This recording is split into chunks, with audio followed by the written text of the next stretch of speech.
বিশ্বনবীর স্ত্রী সাওদা এসে বলে, নবী, আমি আপনার কুমারী বউ আয়েশার ঘরে তরকারি নিয়ে গিয়েছিলাম, ঝোল নিয়ে গিয়েছিলাম। তরকারি দেওয়ার পরে আপনার স্ত্রী রেগে বলে, তরকারি দিলা কেন? আমি কি তরকারি রাঁধতে পারি না?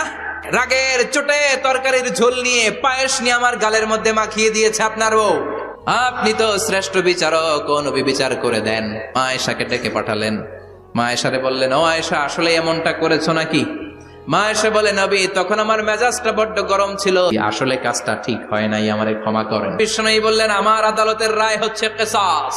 সাউদাকে যেমনি তুমি পায়েস মাখিয়ে দিয়েছ, সাউদাও পায়েসের বাটি থেকে কিছু পায়েস নিয়ে আয়েশার গালে মাখো। সাউদাও বিশ্বনবীর রায় অনুযায়ী বাটি থেকে পায়েসের ঝোল নিয়ে মা আয়েশার গালের মধ্যে মেখে দিলেন। মা আয়েশা কি আর করবেন, হেসে দিলেন। সাইয়েদাতুনা সাউদাও হাসলেন, বিশ্বনবীও হাসলেন। আরশের উপর থেকে খুশি হয়ে গেল কে? আল্লাহ।